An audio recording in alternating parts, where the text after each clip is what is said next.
I want to hear you say it just once again, the way he gave out the radio report when we captured the bridges intact in under 15 minutes after landing. Go on. Hello, Ford Dog. Hello, Ford Dog. Ham and jam. Ham and jam. Ham and bloody jam. Why don't somebody answer? Good old Ted. By this time I had a 36 grenade with a pin out, into the dugout, shut the door, the explosion went, banged the door open again and he just machine gunned. I decided at this stage to make myself a brew of tea, and I said, I'm just going to have a cup of char down here. Don't fire that bloody gun with it, you see. And I just got the bloody thing up to the boil. The old bubbles were coming up, and I said, don't fire that bloody gun. When the gun went off, the seine fell out of the top of the bunker. I had a cup of mud down below, and no bloody tea. Major Howard's command post was over there. And from time to time he, for Christ's sake, keep that bloody gun quiet for 5 minutes. It had come out, so we came out, and we all had our hands up, and we had these grenades. And we had, this is like a John Wayne movie, we had the pins in our teeth, you see, and the grenades in our right hand, and he said, drop everything. And I said, don't be a darn fool. I said, we dropped these, they're going to go off. I ran past him. I didn't realise it was him. He was laying his head towards the bridge and his feet that way, and it lasted about 4 minutes. Terrible waste. It's the first thing that went through my mind. A terrible waste. Lovely fella.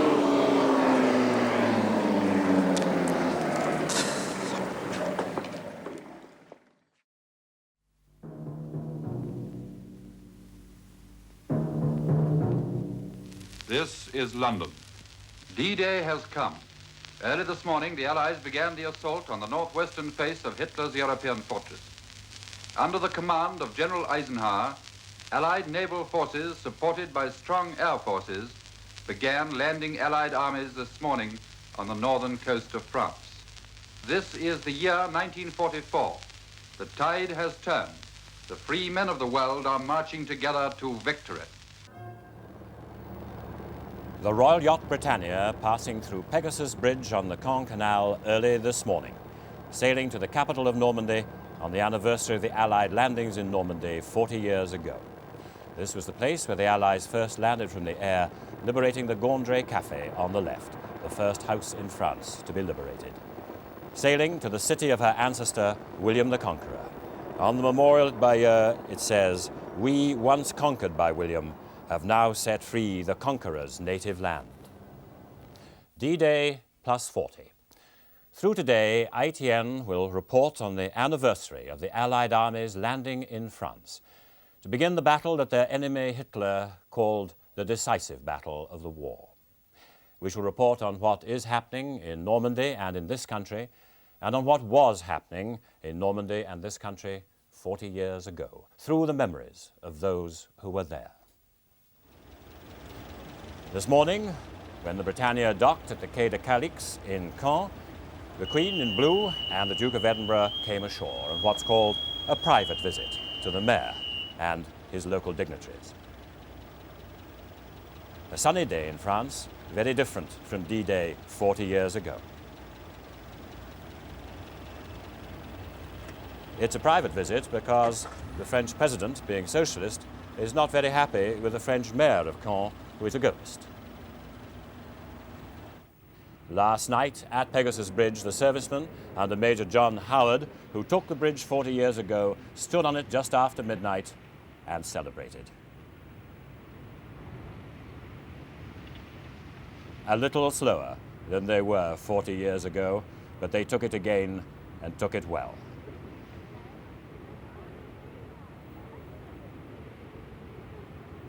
And they celebrated in the cafe which was the medical headquarters. At Hermanville, the children of the village carried on a custom of 40 years, laying a single rose on the grave of each British serviceman lying in the cemetery there. Their thanks for the liberation. And at Bayeux today, where the Queen will be going this afternoon in the official visit, ex-servicemen went by the graves of their friends who died in the liberation of France in those days of June 1944. Now, Anthony Carthew was in Caen this morning when the Queen landed and began her visit in the city of her ancestors. And so here's his report on what happened there when the Queen arrived and was met by the mayor of the town. The Royal Yacht Britannia at the very moment of dawn, 40 years after that famous dawn. Very slowly, Britannia was entering the Caen Canal at Ouistreham, where the fighting had been bad enough. Now there was just the sound of the applause from the French crowd.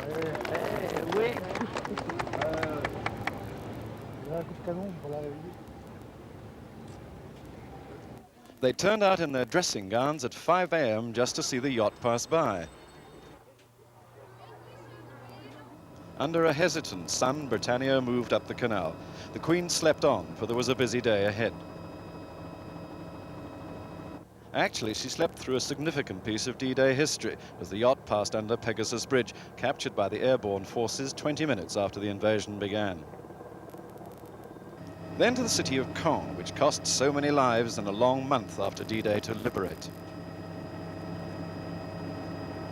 At 11 o'clock, the Queen and the Duke were piped towards a momentous day.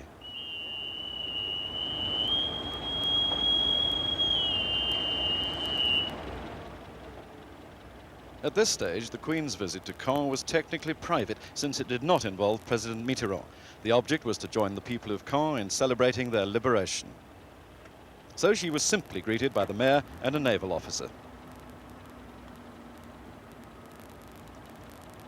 The people of Caen were in a thoroughly celebratory mood, quickly demonstrated, and not worried about displaying royalist tendencies, together with a talent for unusual viewpoints. The arrival at the town hall was fairly informal, in keeping with the usual attitude of the people of this lovely Norman city.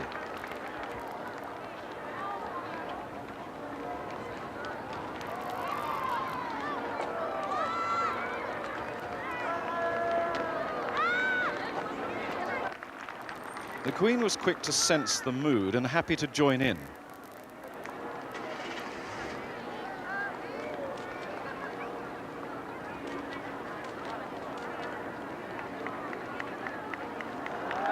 This was a time for gaiety. The time for sorrow would come later.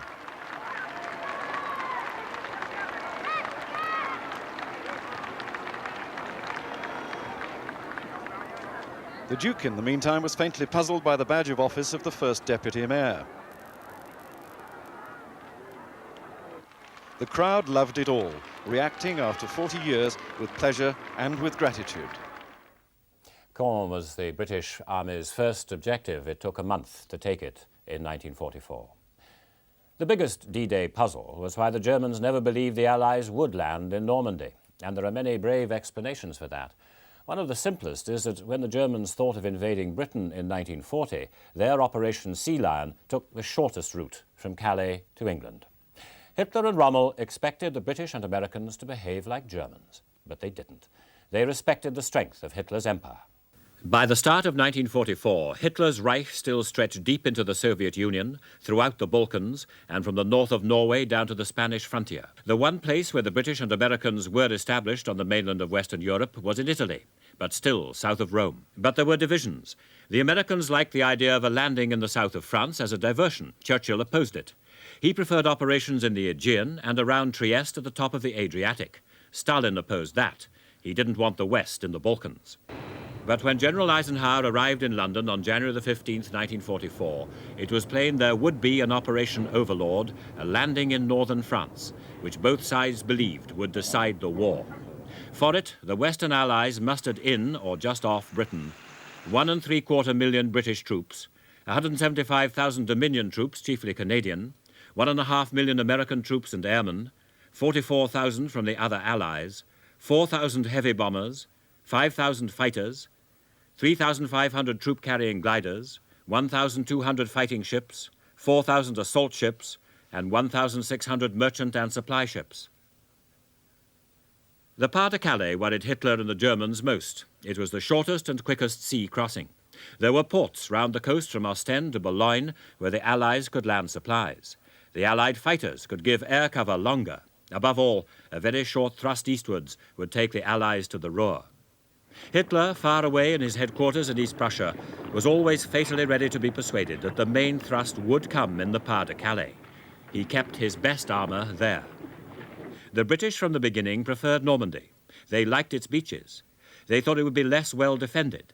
They believed they could quickly clear Cherbourg and the small ports of Brittany. And they thought they could pull the German defenders west and destroy them in good tank country. There were diversionary ideas. The Americans still liked a small landing in the south of France. There was even talk of a shot at Bordeaux, but landing craft were short.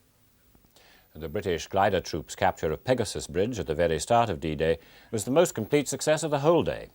The British and American airborne had many disasters in the early morning of June the 6th, as well as victories. Pegasus was a model of surprise.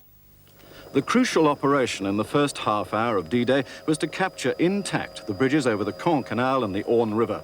It was carried out by a single company of glider-borne forces, D Company of the Ox and Bucks Light Infantry. Their achievement in that half hour has become a legend, and the pinpoint landing of the gliders has been called the greatest feat of flying in the Second World War.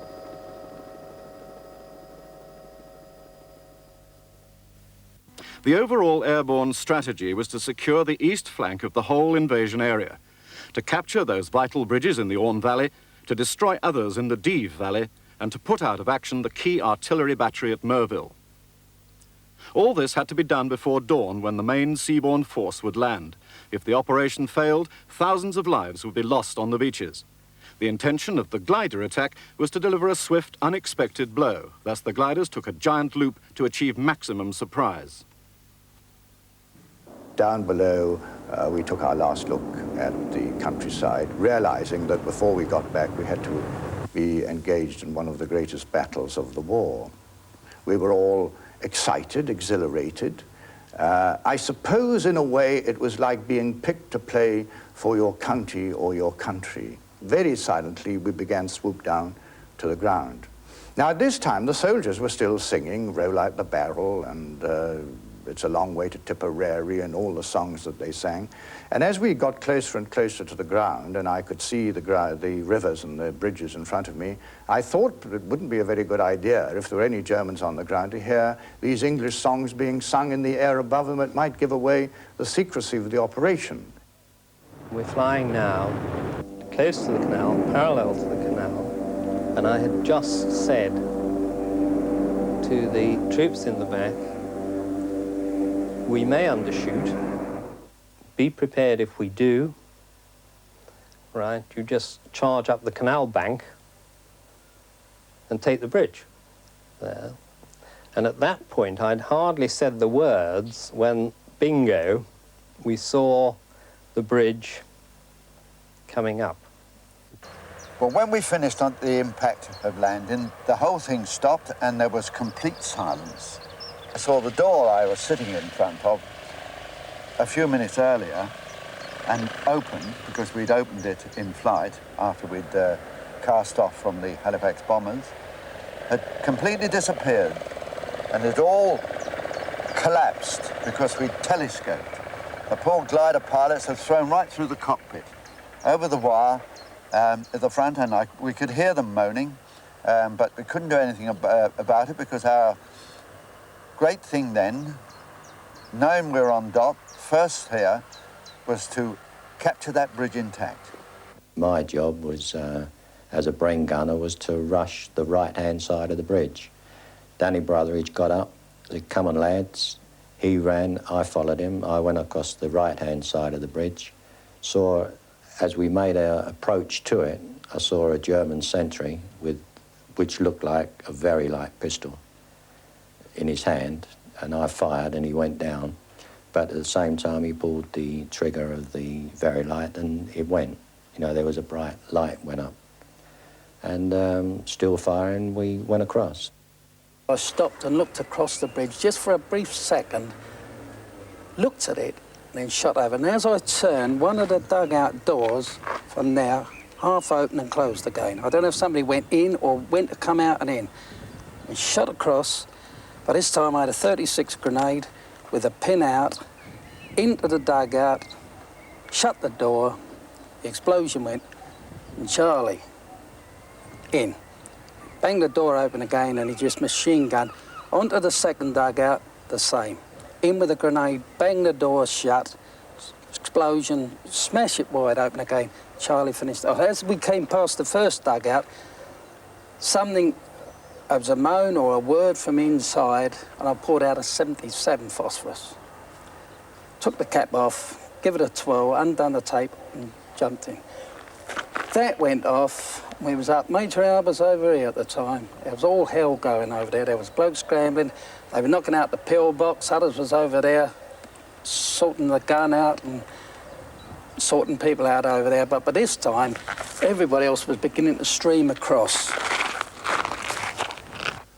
Men running across the bridge, it was full moon, very little, only a few clouds about. Then I recognized they're British soldiers. It can't be land forces, so they must have come out of the air. Either paras or glider-borne troops. You know. So I opened up, crept slowly forwards, watched my blokes, said, come on, come on, come on. I gave him the order, don't start firing before I fire. Wait for me. I think we made more or less more noise than hitting anybody. So at the end, we stayed there near the bridge, roughly about 100 yards. And I more or less ran out of ammunition. Then I give the order back. What can I do with 4 men? There's no hope for me.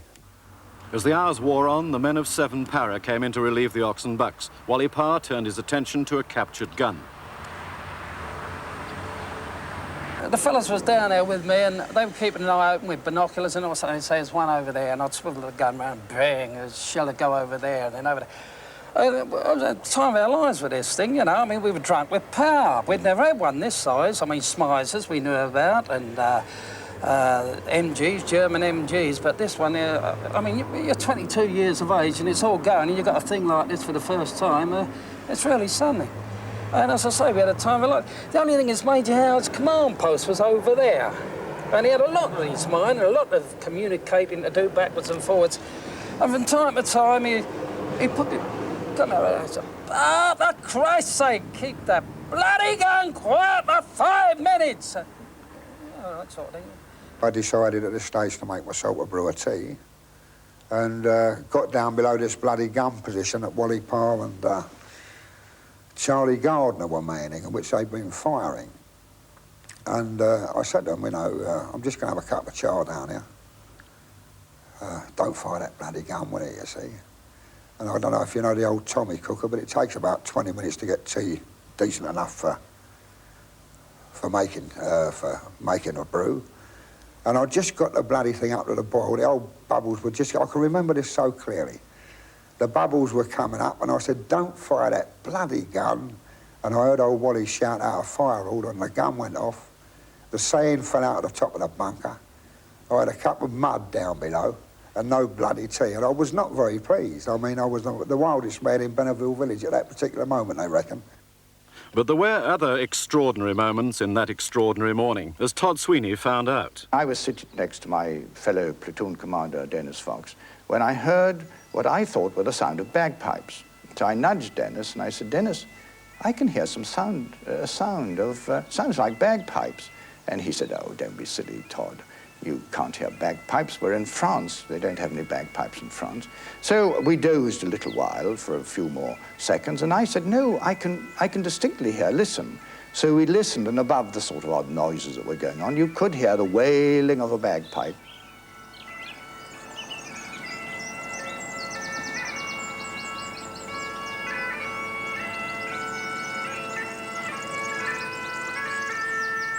It turned out to be Brigadier Lovett and his piper, who were coming with their commando brigade to our rescue, having landed at Ouistron.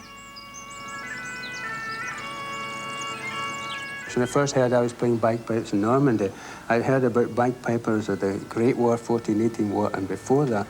But in modern warfare, bagpipers in battle, this seems rather strange to me. But I think I was very fortunate to play the bagpipes with the 1st Commando Brigade and the greatest military venture in the history of warfare. But there was a price to pay. Dan Brotheridge died on the bridge, the first casualty. I ran onwards to RV where we should have met Dan out there, and I ran past him. I didn't realise it was him. He was laying over in that point there, about 20 yards past the cafe in the middle of the road.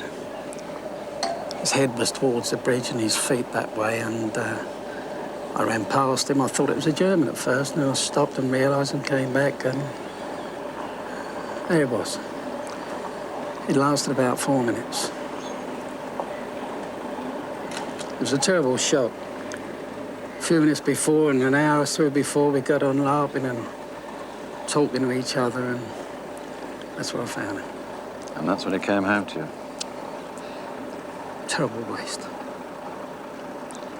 It's the first thing that went through my mind. A terrible waste. Lovely fellow.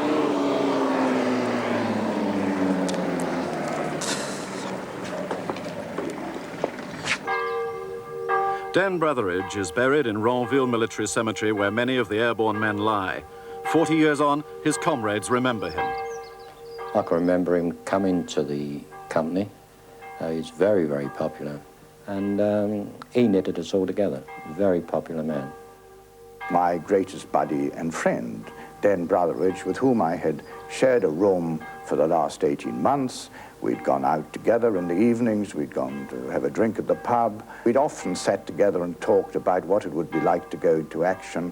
And I suppose this was the moment of truth when you realized that it wasn't all just a great game and fun. It was a serious business and people were going to be killed. Midnight, D-Day plus 40, the Pegasus veterans gather in the tiny French meadow where their 3 gliders landed in 1944. Their leader, Major John Howard, checks his watch. The time is the same as 24-year-old Jim Walwork flew the first glider in. Everything came really clear. The bridge, the big iron structure, I could see the whites of Hans Glockerlocker's eyes as he marched up there, that bloody sentry. And by God, we popped it in, didn't we, John? We did. You did. You did. Well, you did. We did. The cafe owner near the bridge had offered the invading British soldiers champagne that night. They had no time then, so today his daughter served champagne 40 years late. And lastly, the toast, absent comrades. Absent comrades. It took Major Howard just a little longer to lead his men across the bridge today. But this time it was applause, not German gunfire, that greeted the arriving British. Inside the Gondry Cafe, which has become a shrine to the men who took part in Pegasus, veterans settled down. D-Day plus 40, a peaceful morning of meetings and memories. I want to hear you say it just once again, the way he gave out the radio report when we captured the bridges intact in under 15 minutes after landing. Go on. Hello, Ford Dog. Hello, Ford Dog.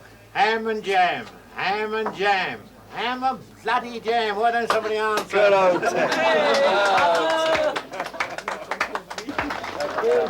Reflections on that morning in 1944 from some of the men who came to France and lived to tell their story.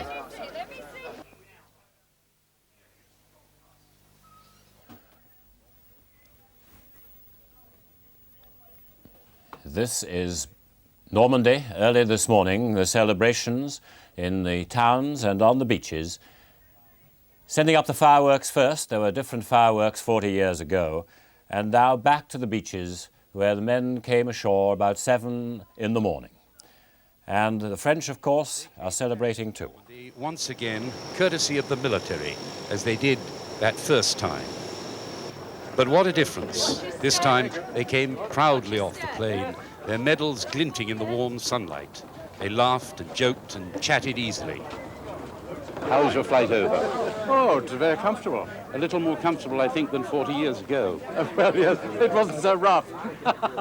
How do you feel about being back here today? Oh, marvellous today. I really feel great about it. There was one thing, we had a little funny feeling. We thought they might be expecting us today. We've got the weather, that's something we didn't have 40 years ago. The RAF, which is handling the visit, had coaches waiting for the brief drive to Bayeux, with each coach an escort and a medical officer. Each party carried emergency medical supplies just in case. It was noticeable, as they neared the cemetery, that the banter, which had flown easily at the start of the drive, died away.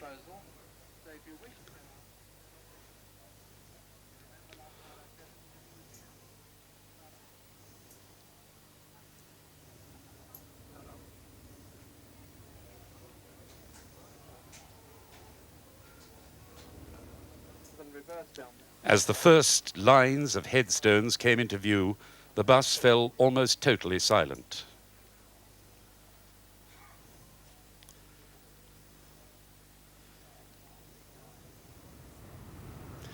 Bayeux is the largest single Second World War Commonwealth cemetery in France. More than 4,600 men are buried here, with the names of a further 1,800 who have no known grave. Behind the ceremonies and rituals of today, the reality is this: one man's search for the grave of his brother. Truly, today is a day of memories, proud memories and tragic memories, and who's to say which are the saddest of the two? A child's view of D-Day on a French schoolroom wall. In the village of Hermanville, the children aren't allowed to forget the events of 40 years ago when the Allies walked ashore and came to their village to bring freedom to their country. Every June the 6th since then, the children from the primary school have marked D-Day in this simple and moving way. After school, they set off to walk to the British cemetery, carrying flowers to decorate the graves there. Today, there were 150 children taking that walk. Away from the pomp and ceremony on the beaches, the children remembered the invasion.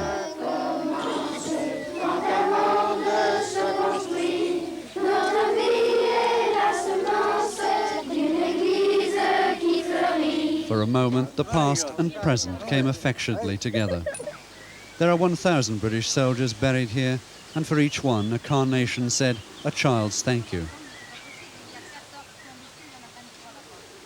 It's a tradition the children and their parents say they're proud to follow. Already it's only their grandparents who remember the events of 1944 and what happened in the village. But mothers themselves, not even born that day, bring daughters here and teach them patiently why the events of that day must never be forgotten. So many names, so many memories. Young men who came ashore fearful, hopeful, many cut down by enemy fire within hours of the landing and less than a mile from the sea. Both the known and the unknown soldiers who gave their lives here 40 years ago. NATO ships lie off Utah this morning. The sea quiet, the dawn wind hardly moving across the wide beach where the 4th American Infantry Division stormed ashore exactly 40 years ago. Preparations for today's big ceremony have been going on for a long time. Each time the tide goes out, the beach has to be tidied, the tapes for the marching troops carefully laid out. It has to be a spectacle too, and French parachutists drift over the beach, solo, or standing on each other's shoulders. All part of the multinational display for the American president who's coming here today. President Reagan will also go to Pointe du Hoc, stormed by the 2nd Rangers, where the American ceremonies started today, and to Saint-Mère-Église, where there's already been one small ceremony this morning. This was a ceremony to remember the Americans of the 82nd and 101st Airborne Divisions who led the attack with a night jump and who suffered such heavy casualties, and the 4th Infantry Division, who came off the beaches to join them later in the fight for the Cotentin Peninsula.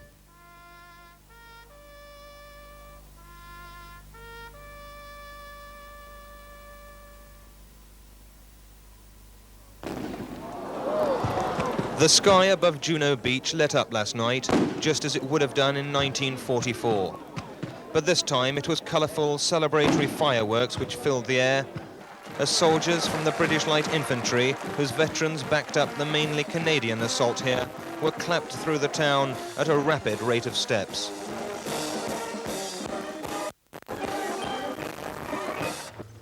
At daybreak on nearby Sword Beach, the British commandos who fought for it were back, precisely 40 years to the minute after they invaded. 30,000 commandos, including some French, landed here. Within minutes of their arrival, 200 had been killed, many not even making it out of the sea. Today, wreaths in tribute to those men were carried to the water's edge. There, the local mayor took over, pulling rank to save his feet a soaking. The crowd fell silent as he headed out to sea to perform his solemn ceremony.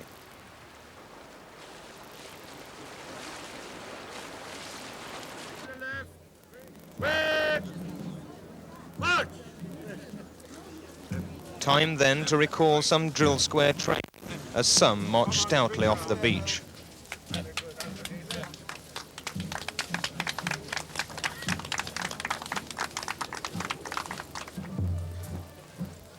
Others found this crossing considerably slower than before, yet they still had the breath to recall wartime friends.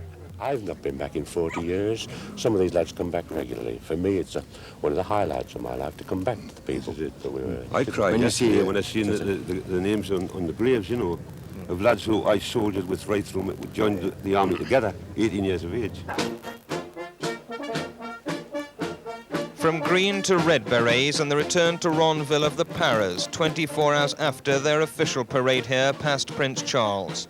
Today, with less pomp and ceremony, they assembled for their own private remembrance service in the village where they landed and liberated. And for some, a touch of up-to-date adventure. After recovering old maps and photos of the area, they intend to spend the rest of the day searching for the wreckage of the glider which brought them here on that very first occasion. Eventually, just 10 days ago, the Defence Department relented and allowed a number of war widows to go to Normandy for the anniversary. One was asked, "What happened to your husband?" Burnt to death in his plane. I couldn't have anything, watch or ring or anything to keep. And he's buried in, this is Bayeux, of course, isn't it? This is where he's buried. I've got to try and find where the grave is. You haven't seen the grave yet, then? Not now, not since this. I only saw, well, it wasn't a cross or anything on it, it was just stones. And I just asked somebody, there was an old Frenchman, I think, looking after it, and he said it was somewhere in the middle somewhere. I managed to find it after a long search, but I'm dying to see it now. So, what did Churchill really think of Montgomery? Oh, he thought very highly of him, but of course he had a very difficult job keeping Eisenhower and Montgomery from each other's throats, because Monty thought, and I think rightly, that he was a much more professional soldier than Eisenhower. On the other hand, of course, he hadn't got any of Eisenhower's qualities and characteristics as a supreme Allied commander. He was a better soldier, but he was a much less fine statesman or diplomat. And you flew the Channel twice yourself on D-Day? Yes, I did. I was very lucky. I saw the Channel boiling with ships in the morning and again in the evening. And the great aerial armada of planes beside one. One felt one was in a great crusade. And there was very little seen of the German Air Force? Not on D-Day. Later on, my squadron have found quite a lot of them, particularly inland, but not very much over the Channel, and certainly none over the beachhead. What is extraordinary were the line of battleships. As one flew over the Channel, I may say, in perfect 10/10 clear sky. It wasn't until you got to north of France that the cloud came down. But as one looked down and saw this great semicircle of grey battleships, some of which one could identify, the Rodney, the Warspite, and so on. It was an amazing sight, and to watch their huge guns firing inshore at the targets. Unfortunately, one of my fellow officers was hit, believe it or not, by a 15-inch shell from the Warspite. Thank you. Now, in the West, the Allies were desperate to get a deep-water port as soon as possible. Some of the commanders didn't trust the floating Mulberry harbours, so they picked Cherbourg. Now, the British had fought there in 1940, and they'd held the Germans off with only a brigade, so they said it must be taken quickly. The Americans committed 2 airborne divisions in the plan. Then the British Air Commander Lee Mallory warned it could be a disaster, and it nearly was. It was a cloudy night, and just as we were over the channel, the moon broke through the clouds, and the channel, of course, became quite silver. So we spent most of our time looking out the windows. Saint-Mary-Église is a small town and was at the center of the whole American airdrop. On the only main road right through the region, it was absolutely essential to capture it quickly. The plan was this. The 2 divisions would fly west to east across the peninsula. 3 regiments of the 82nd Division were to drop west of this main road with 2 main objectives. 1, to seize the river crossings on the Medoray River. 2, to capture Saint-Mary-Église. At the same time, the 101st Division would drop between the road and the sea. 2 regiments were to secure the 4 narrow causeways off the Utah beach. 1 was to head south to cut communications and seize the important lock at La Barquette, which controlled the floodwaters of the Medoray Valley. But the paratroopers had dropped far and wide. Only 2 regiments, 1 from each division, dropped in or near their drop zones. Others fell into the channel or behind enemy lines, some as far as 30 miles off course. Some fell right into Saint-Mary-Église itself, and here flames from a burning building lit up the drifting paratroopers, and those caught up in trees were shot down before they could release themselves. 1 achieved lasting fame. Caught on the church steeple, he hung there for 4 hours, pretending to be dead and watching with horror the killings below him. It was the first serious shedding of blood in the American sector, and when it was over, the Germans, amazingly, went back to bed and left a sleeping town open to capture. The Medoray itself runs to the west of the town. It's a small river with well-defined banks. Aerial reconnaissance photos at the time gave the impression it looked much as it looks today. But a year before, in June 1943, the Germans had begun to open and close the gates of the lock at La Barquette. So at first, the lower reaches of the Douve River were filled. Well, I saw at least a dozen bodies of men who landed in water wasn't more than about 2 or 3 feet deep and drowned. Because the parachute came right down on them, you see, and sealed it to the water. And they were very excited anyway. And they were being shot at as well. And we lost a surprising number that way. Just before we released from the plane, they killed either our pilot or our co-pilot. I don't recall which. But the other man who was piloting the plane tried to hold him up by the back of his collar. And the last thing I remember was he turned his head and said, "We're headed right for a tree." I called out, and an English voice answered in the English language, and said, "Come out." So we came out, and we all had our hands up, and we had these grenades. And we had, this is like a John Wayne movie, we had the pins in our teeth, you see, and the grenades in our right hand, and the carbine in the left hand. And he said, "Drop everything." And I said, "Don't be a darn fool." I said, "We dropped these, they're going to go off." "Oh," he said. Then he noticed we had these pins in our teeth, so he said, and they brought a guy up behind each of us, and he put a pistol in our back and a submachine gun, and we were allowed to put the pin back in the grenade. And this one said, this one English-speaking German, he was Feldwebel, I think, sergeant. He said, "For Sie, der Krieg ist fertig." For me, the war was over, he said. So at the end of the day, while the American southern and western flanks were not very secure, they were still firmly in Saint-Mary-Église and holding off German attacks. They were controlling the lock at La Barquette. They were in Poopville, where they had first made contact with the seaborne troops, and from there northwards controlled the 4 causeway exits from Utah Beach. They had not achieved all their original objectives, but against odds had gained enough ground for the day to be considered a general success. What they had done had enabled Utah Beach to be cleared quickly, allowing the seaborne infantry to land and move steadily forwards into the country beyond. The Britain of 1944 had been fighting for over 4 years, longer than the First War had lasted.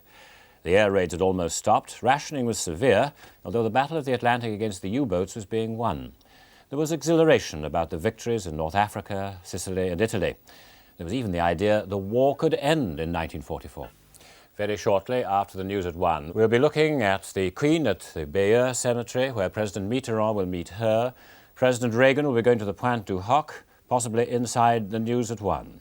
And then, of course, moving on to Utah Beach for the main ceremony of all the heads of state. D-Day plus 40 continues in the news at 1 and after.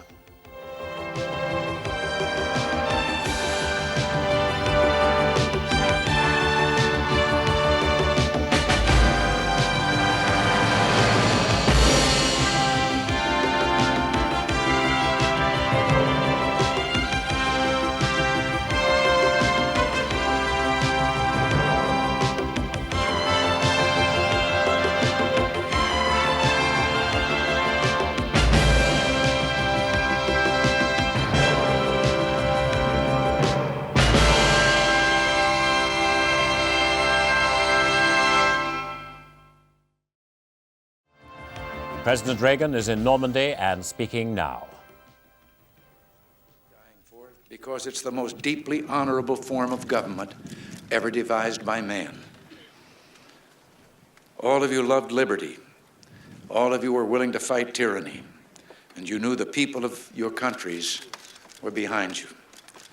The Americans who fought here that morning knew word of the invasion was spreading through the darkness back home. They fought or felt in their hearts, though they couldn't know in fact, that in Georgia, they were filling the churches at 4 a.m. In Kansas, they were kneeling on their porches and praying. And in Philadelphia, they were ringing the Liberty Bell. Something else helped the men of D-Day. Their rock-hard belief that Providence would have a great hand in the events that would unfold here, that God was an ally in this great cause.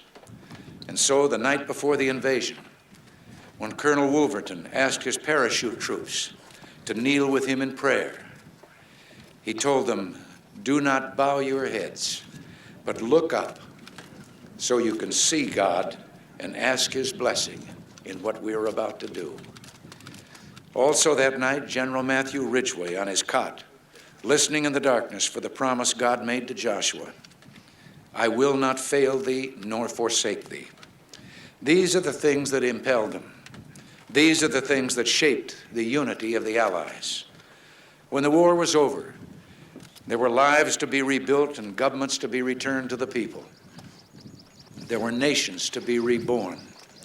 Above all, there was a new peace to be assured. These were huge and daunting tasks, but the Allies summoned strength from the faith, belief, loyalty, and love of those who fell here. They rebuilt a new Europe together.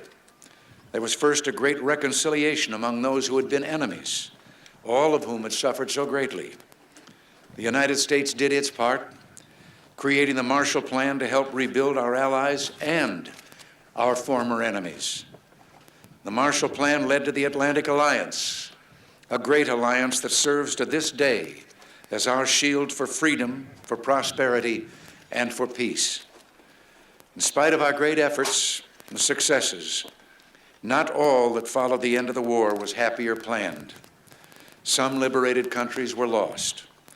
The great sadness of this loss echoes down to our own time in the streets of Warsaw, Prague, and East Berlin. The Soviet troops that came to the center of this continent did not leave when peace came. They're still there, uninvited, unwanted, unyielding, almost 40 years after the war. Because of this, Allied forces still stand on this continent. Today, as 40 years ago, our armies are here for only one purpose: to protect and defend democracy. The only territories we hold are memorials like this one and graveyards where our heroes rest. We in America have learned bitter lessons from 2 world wars. It is better to be here ready to protect the peace than to take blind shelter across the sea, rushing to respond only after freedom is lost. We've learned that isolationism never was and never will be an acceptable response to tyrannical governments with an expansionist intent.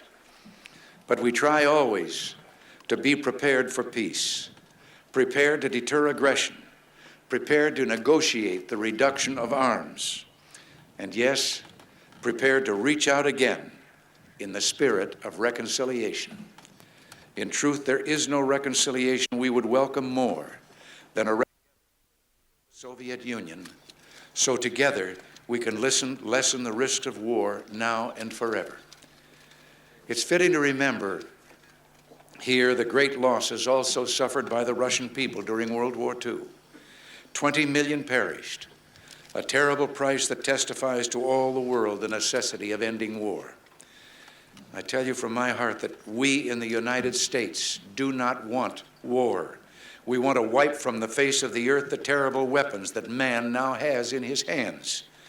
And I tell you, we're ready to seize that beachhead. We look for some sign from the Soviet Union that they are willing to move forward, that they share our desire and love for peace, and that they will give up the ways of conquest. There must be a changing there that will allow us to turn our hope into action. We will pray forever that someday that changing will come. But for now, particularly today, it is good and fitting to renew our commitment to each other, to our freedom, and to the alliance that protects it. We're bound today by what bound us 40 years ago, the same loyalties, traditions, and beliefs. We're bound by reality. The strength of America's allies is vital to the United States, and the American security guarantee is essential to the continued freedom of Europe's democracies. We were with you then, we're with you now. Your hopes are our hopes, and your destiny is our destiny. Here in this place, where the West held together, let us make a vow to our dead. Let us show them by our actions that we understand what they died for. Let our actions say to them the words for which Matthew Ridgway listened: I will not fail thee nor forsake thee. Strengthened by their courage, heartened by their value, and borne by their memory, let us continue to stand for the ideals for which they lived and died. Thank you very much, and God bless you all. President Reagan in Normandy this afternoon, a speech which is thought to have been the most important of the ones that he will make in his visit to Europe, with 2 points that we have just heard. First, his further pledge to remain in the continent of Europe and to reject isolationism in the United States. Secondly, his remarks about the Soviet Union and the sacrifices made by the Soviet people in the course of the last war. The Soviet Union has spent some time belittling the D-Day landings in the course of the past 2 or 3 weeks. President Reagan was encouraged to say something friendly about what the Soviet people did during that war, and he duly did it this afternoon.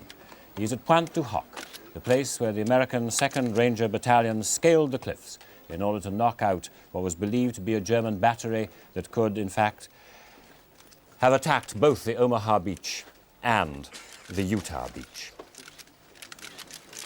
And there is the memorial to the Rangers.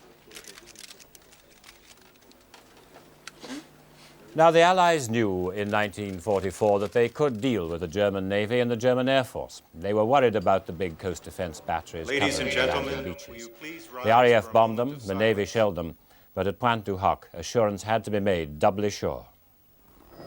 Lying between the 2 American beaches of Utah and Omaha, Pointe du Hoc juts aggressively into the sea. It looks as forbidding in summer peacetime as it did 40 years ago, when it was used as a site for a German battery. Then, as now, a solid concrete observation bunker sits on the very tip of the point. From here, artillery officers could control the fire of the guns behind them. These 150mm guns had a range of 23,500 meters, so both American landing beaches were within range. In specially sighted gun emplacements, they were also a threat to any ships approaching the coast, and as mobile coast artillery, they could also be moved to alternative firing positions. The whole headland was pockmarked with enormous craters. Unknown to the Allies and the Rangers, one gun had already been destroyed and all the others had been moved. We were supposed to land 5 minutes after the bombing and the shelling ceased. So we were half hour late, so the Germans were there waiting for us, and all hell broke loose. They were being bombed silly with thousands and thousands of bombs from aerial bombardment and ships at sea. So they moved their guns in anticipation, days, maybe weeks before D-Day, into an alternate position. And incidentally, there were no shell craters or bomb craters around their alternate position, so you see they had to wisely move them. Omaha Beach, too, had been threatened by these big guns, and, in the desperate state in which the Americans were on that day, fire from Pointe du Hoc might well have tipped the balance against them. Their own Rangers' fierce assault on that cliff top, at great cost, had removed that threat to the landing beaches. Now, before the Allies landed, the French resistance had built up its attacks on the Germans and had waited long months to hear the code words that the landings were beginning. It wasn't just the RAF, but the resistance that knocked out the railway lines and the routes that meant the Germans would be slow to get reinforcements through to the Normandy beaches. just 40 years ago. When the Allies landed on the Normandy beaches, they knew where virtually every German gun battery was positioned, largely due to the work of the French resistance. They knew what caliber the guns were, and even how many troops manned them, and how thick their concrete protection was. The resistance built up vital maps for the Allies by recruiting agents who lived inside the restricted coastal areas of northern France. As the beach defenses expanded, local doctors, farmers, builders memorized details on their daily rounds, pacing out distances between gun batteries and ferreting out information from building contractors. Perhaps the biggest coup by the resistance was pulled off by René Douchet, a painter and decorator from Caen. His widow Odette remembers how he did it. C'est un petit peu par hasard, en passant devant la mairie de... It was rather by chance. The German engineers building the wall advertised for someone to decorate two of their offices in their Caen headquarters in the Rue de Joule. My husband went along and made a very cheap estimate so he could win the contract and take a snoop round. Whilst he was in the office of the Gauerleiter, he saw a pile of maps on his desk marked top secret. When the officer had his back turned to speak to his secretary, my husband, completely on impulse, took one of the maps and stuffed it behind a large mirror which was hung, leaning out slightly from the wall. My husband went back later to do the decorating and to pick up the map, but the Gauerleiter had been relieved of his post because they'd found the map was missing. My husband had some difficulty getting into the office, but eventually managed to smuggle the map out in a roll of wallpaper. Funnily enough, the Germans never suspected him because the Gauerleiter had been with him in the room the whole time.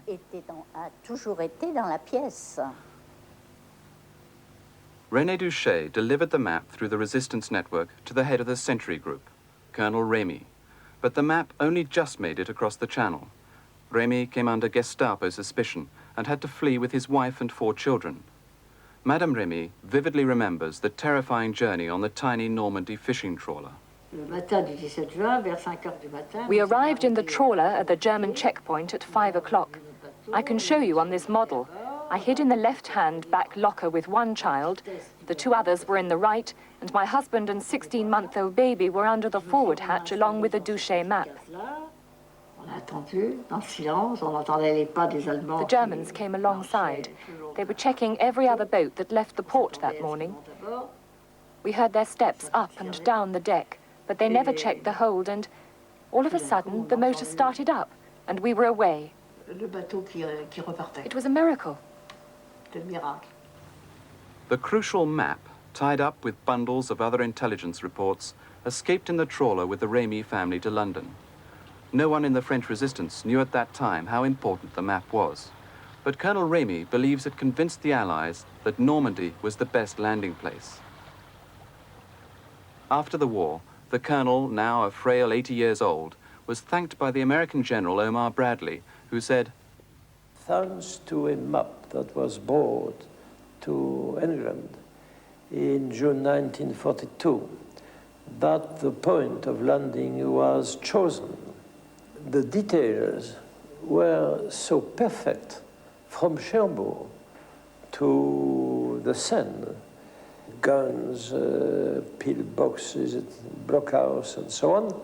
The informations were so precise that we lost the minimum of men and material." Before D-Day, we were given 5 messages that were to be heard. The first one within a week before D-Day, and the others later to give the order for sabotage. Radios were banned. The Germans had requisitioned all radios. And myself, with the help of a friend, I built a crystal set, and the crystal was there, and I kept this part hidden in a tin, and I kept the tin in the cellar with dry beans on the top, and I kept the earphones in the attic in an old trunk with old things, and it was only 2 or 3 times a day that I would connect the two, and then we knew the time at first thanks to some leaflets that were dropped. L'Angleterre vous parle. England is speaking to you. The Normandy Maquis group of St. Clair were told to attack military convoys and, at the station of Grambozo, to blow up the strategic railway line which could be used to bring up German reinforcements from Le Mans. 5 members of the group cycled across country for over 7 hours on the night of D-Day after they received their secret BBC message, "The dice are on the carpet." André Hérissi was the group's explosives expert. What I had to do was find the joints in the line in the dark and place the plastic explosives underneath at 4 places like that. When it went off, woof, 8 rails were destroyed. I put a bit too much in that night, and the explosion was so enormous that a good 2 minutes afterwards there were stones raining down on us. It was a bit dodgy. The Allies had to muster 3 million troops for the landing 40 years ago. They did. Control the sea and the air. They did. And deceive the Germans about just where the landing would be. They did that. The object which I produced for the Field Marshal to agree, so far as I can remember, was simply this: to make the enemy reinforce the Pas-de-Calais area at the expense of the invasion area, and to retain the enemy forces in that area of Pas-de-Calais for as long as possible after D-Day. We achieved our object. I couldn't believe how long the enemy was stupid enough to stay sitting in the Pas-de-Calais. Well, at the Pointe du Hoc, it does seem that President Reagan is talking to Walter Cronkite. Walter Cronkite, in fact, went back to the beaches with President Eisenhower when he was president. But let's see if we can overhear what they're saying. Really?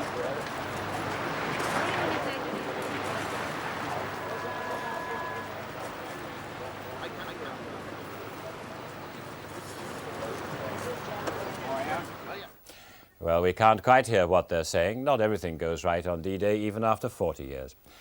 Going back 40 years, the landing needed over 6,000 ships, 138 to bombard, 221 to convoy, 287 to sweep mines, 495 light craft to buzz about, 58 to hunt U-boats, and 4,000 to land the troops. It was the biggest invasion fleet ever, with the biggest firepower. The ship that fired the opening shots on that day 40 years ago is still afloat. The heavy cruiser HMS Belfast, now a museum moored near Tower Bridge in London. As her 6-inch guns began bellowing broadsides at 5:30 that morning, they signalled the start of the heaviest naval bombardment in history. I shall never forget it. The troops in the big transports were lining the decks. They just cheered madly. And the cheers rolled from ship to ship. From Stokes Bay to Ryde, you could hear it. In the weather as it was, which was still rough, sticking up an 18-foot telescopic mast and the various other gadgets, but one had a quick look to seaward, and one saw the invasion force just as the Germans would, and it was terribly frightening. Although we knew they were on our side, it was still very frightening, and I can imagine the Germans' feelings. And on Sword Beach, between the seaside towns of Lyon-sur-Mer and Ouistreham, the British 3rd Division landed.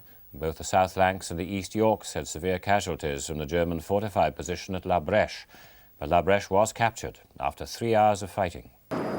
They've not changed a lot, these beaches. They're now quiet reminders of the skill, courage and sacrifice required to take them. Sword Beach, at the extreme eastern end of the whole invasion area, was dreadfully exposed on its flank because of the estuary of the Orne River. Across the river was the 21st Panzer Division. The objectives here on D-Day were to link up with the airborne forces at Pegasus Bridge, to link up with Juno Beach next door, and to capture Caen. At the end of the day, the advance on Caen had moved only a few miles. The link with Juno was not made, but the vital relief at Pegasus Bridge had been accomplished. And I don't know what was the brigade major said, well, Millen, how about a tune? Well, now I can tell you this, it seemed rather crazy to me at the time.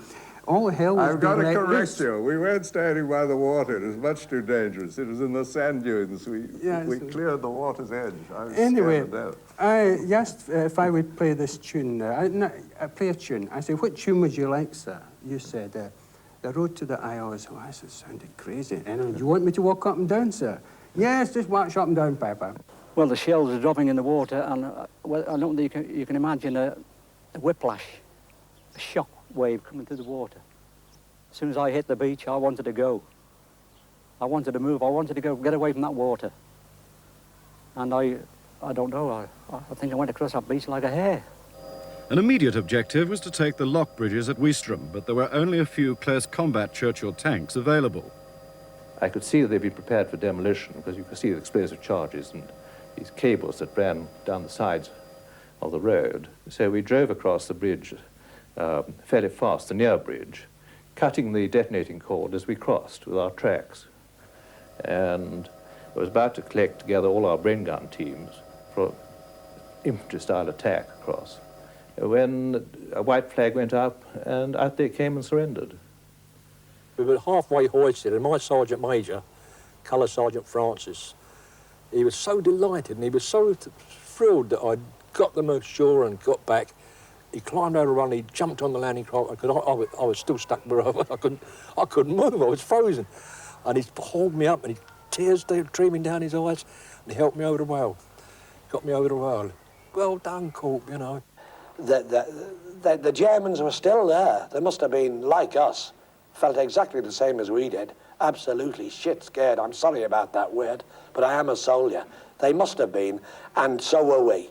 So we knew that when we landed, we had to get in. We had to take that beach. And if we'd have been driven back into the sea, it would have been the end of our beach, but it wasn't. Gold Beach at the western end of the British sector provided perhaps the most successful assault, carried out by the men of the 50th Infantry Division.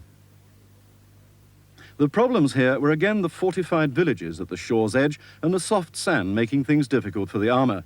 But there was an additional hazard. The Germans had one of their most powerful artillery batteries at Long, and both the Navy and the RAF had failed to take it out. The objectives here were to capture Bayeux and link up with Juno Beach and the Americans at Omaha.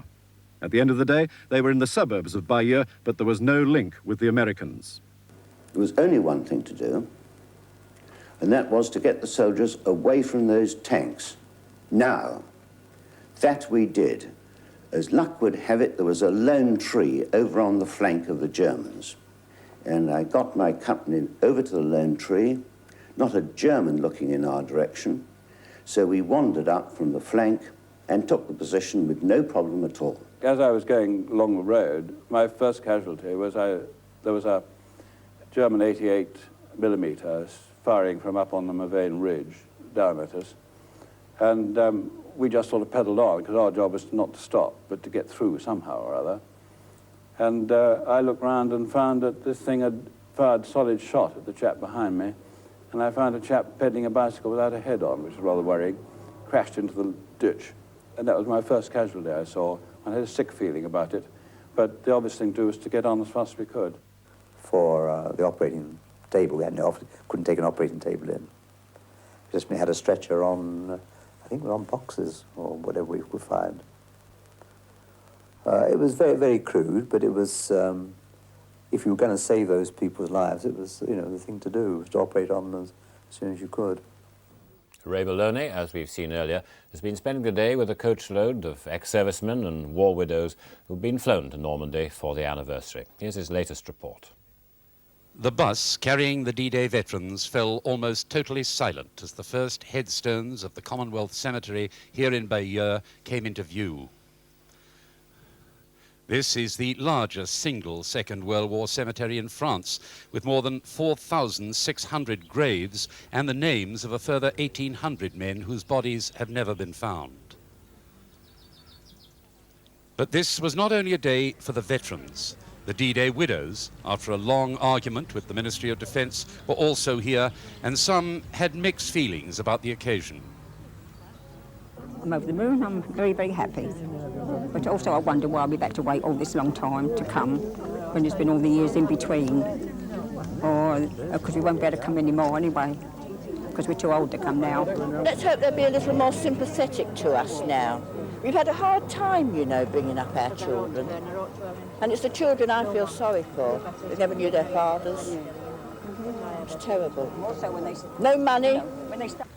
This afternoon, Her Majesty the Queen joins the veterans and the widows here for a solemn ceremony of remembrance and to lay a wreath alongside those from the people for whom June the 6th, 1944 is a memory of pride, tragedy or sadness.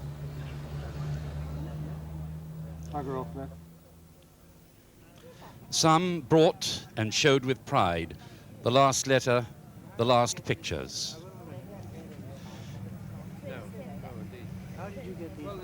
Yes, I was with the 6 Green Howards. I landed H+70. And there are over 40 of my men in this cemetery. And there are another 60 odd in Jerusalem Crossroads and Hutter. I've been in many of them by me.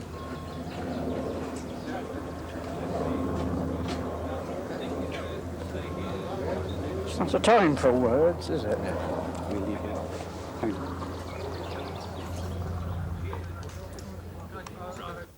Across the memorial gateway to the cemetery is a Latin inscription. It reads, "We, once conquered by William, have now set free the conqueror's native land."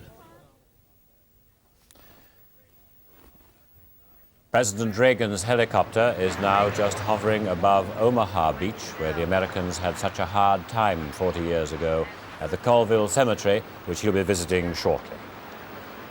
Earlier this afternoon, his first stop was at the Pointe du Hoc. That was where the American 2nd Ranger Battalion came ashore and scaled the heights in order to knock out what was thought to be a German battery there, which would have dominated the beaches to both the east and the west. We heard his speech earlier in this program, and then he unveiled a small memorial to the Rangers who died there. A French and an American occasion. The French who helped America to their independence, recognizing how America had helped to liberate Europe.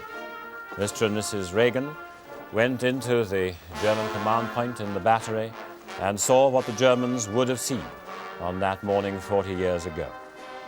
What the Germans did not see was the Americans scaling the cliffs by rope ladders. What the Germans did feel was the fire of 2 destroyers, 1 American and 1 British, which reached them and began the devastation which ended with the Rangers taking the battery. And the President and Mrs. Reagan then went down the line of those American veterans who had come again today, and he heard their story, and they shook his hand. And at Colville Cemetery, above Omaha Beach, the President's helicopter is just about to land.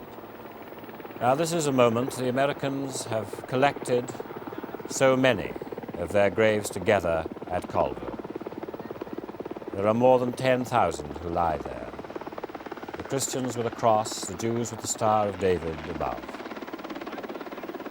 And the President will be there and landing with Mrs. Reagan in just a moment. Omaha was not a happy landing for the Americans. A little further west, because the tide breaks on Normandy's beaches at different times from west to east, the Americans in the far west went ashore first, an hour before the British. At Utah Beach, they actually began badly. They met an unswept minefield, and the current took the underpowered landing craft too far to the south. That was their luckiest moment. The wide, windswept Utah Beach lay on the extreme western edge of all the invasion beaches. Here, the very first of the 3 million invasion troops landed. There are now few reminders of that great feat of arms, nor of the horror and awfulness of that long, long walk through the waves, across the sand strewn with deadly beach obstacles, into the mouths of the German guns. La nuit, c'était quelque chose d'infernal, infernal, infernal. On croyait devenir sourd par l'importance des bombardements. Et puis les avions, c'était quelque chose de terrible. Nous ne pouvions pas rester dans la maison. Il n'y avait plus de toiture, plus de fenêtres, plus de portes. Et tout d'un coup, nous avons été obligés de partir dans une tranchée. Et on voyait les avions qui lâchaient les bombes. On ne pouvait plus respirer par cette odeur de poudre. Well, it was just like a show. We went in, we were looking at the planes bombing, and just like it was a Hollywood show. They saw the bombs falling, this and that. They dropped the ramp, and as we went in, the bombs just ceased, and it was just like a big play. But until they start shooting, you know, and a few shells came, then you realized that it wasn't a play, but going in was beautiful.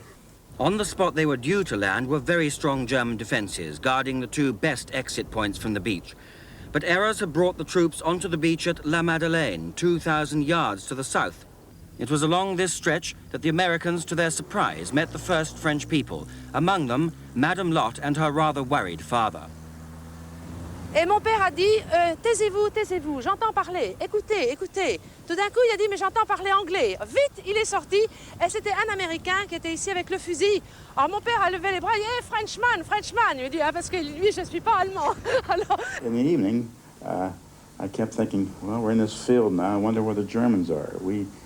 We had them surrounded, but maybe they had us surrounded. And my thought was, gee, I hope it gets to be daylight again. And that's, I think, we all felt that way. I think we prayed for daylight, and we prayed for nighttime. And when nighttime came, we thought, gee, I wish it were daylight so we could get out of here and move somewhere else. I mean it, we all felt that way. By the end of the day, the beach was clear and ready to receive more reinforcements. Although the relief column to beleaguered paratroopers at St. Mary-Glise had still to get through, the four causeways were secure and the big guns silenced. The area held was smaller than planned, but stronger and better organized than might have been expected. The Americans were ashore.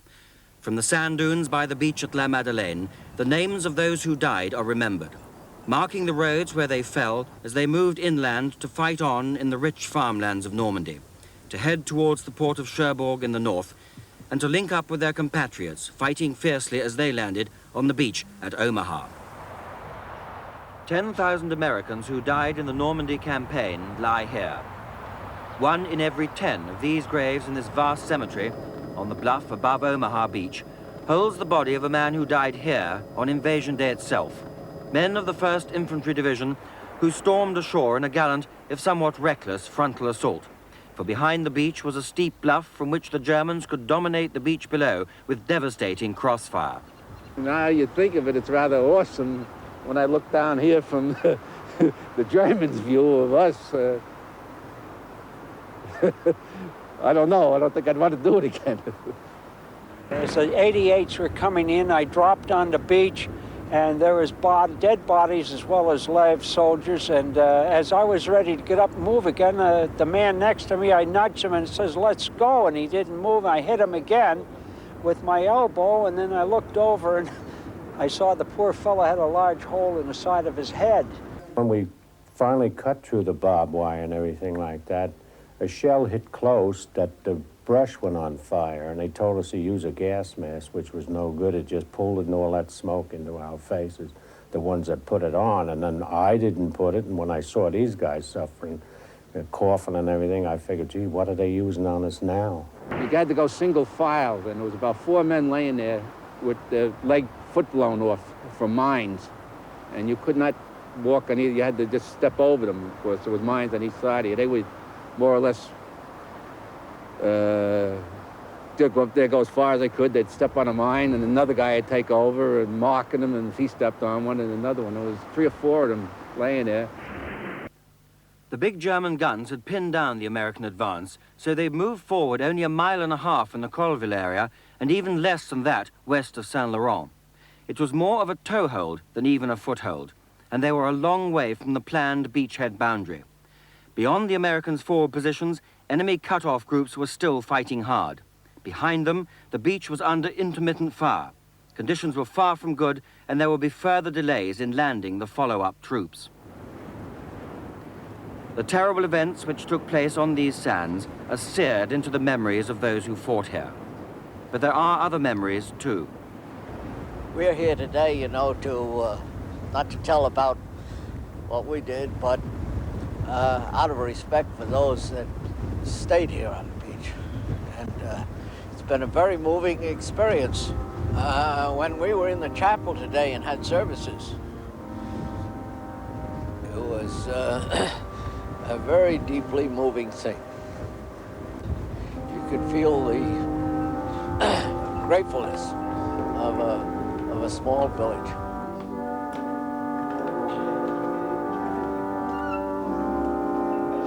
The church is in the tiny hamlet of Colville, only 1 mile up one of the steep wooded exit draws from the beach. Here, the villagers also remember in their own way. As of today, from now on, it will be the avenue of the 1st Infantry Division. So the Americans come back, year after year, to remember both their deeds and their dead. For each of them, a personal pilgrimage to remember those who died as individuals, and to remember that the highest casualties had come from those who were first ashore, and also how that initial assault had gained them the momentum to carry the Allies into Normandy and on into the heart of fortress Europe. The Queen has just left Caen. She landed there, in fact, earlier this morning, as we saw, and she disembarked from the Royal Yacht Britannia, where she was having a lunch for all the dignitaries and worthies of the town, and making her way by road to Bayeux, the Duke of Edinburgh with her. She may well remember what her days during the invasion were. She, in fact, was trying to get called up. She was trying to persuade her father, King George VI, that she should be called up. And indeed, eventually she was, and became a junior transport officer in the ATS. And the Duke of Edinburgh with her, well, of course, he was with the Navy, and in fact, he served in the battleship Valiant at the Battle of Cape Matapan. At Bayeux, President Mitterrand lays the wreath in remembrance of those who died. In the British cemetery, it says, "Their name liveth forevermore."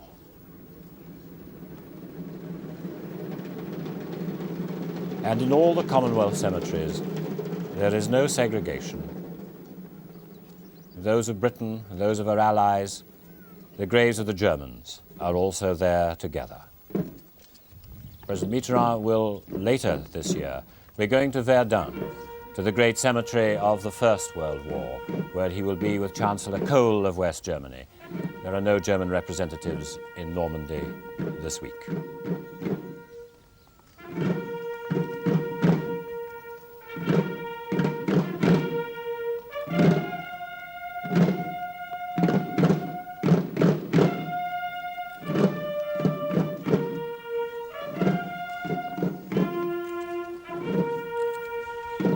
Normandy is the Duchy of France, which had the temerity in 1066 to conquer England. In fact, the invasion fleet of William the Conqueror left just from the coast a little bit to the east of here from the Dives River. In 1944, the British, with the Americans whom the French had brought to nationhood, returned, and the Canadians. And so many of the regiments which came to Normandy in the Canadian army were French Canadian, and they lie too just across the road, within sight of the beaches they liberated.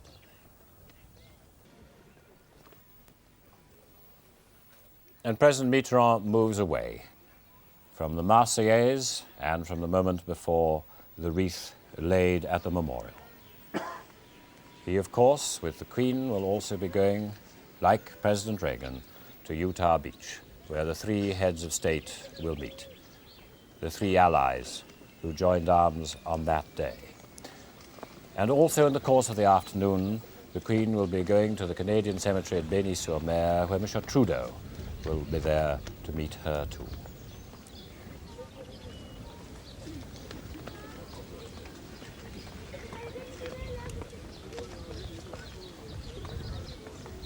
In the history of France, Liberation Day is one in which there are two sides. Many of those who landed in Normandy on that day felt that some of those who were there had been happy that the war had been going on without them being attacked from the air or by naval shells. And it was thought that some of the French, particularly those who had supported Marshal Pétain in Vichy during the war, would be resentful. Churchill himself was extremely afraid that the Allied air attacks against French towns and bridges would cause resentment. But when the landings came, and when the troops pushed ashore, there was no doubt about their welcome. And even in Caen itself, the city which had been so devastated by Allied bombs, the city which was on fire for 11 days, the welcome was still warm. The Royal Navy, drawn up outside the British cemetery at Bayeux. Bayeux was taken D-Day +1 and saw very little fighting. It was the first success that the Allies had inland from the beaches, and it was also the first town that General de Gaulle himself visited.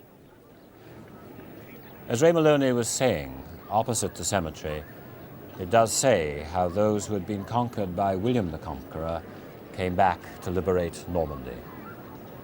Inside the cemetery, there lie 3,900 graves of British troops.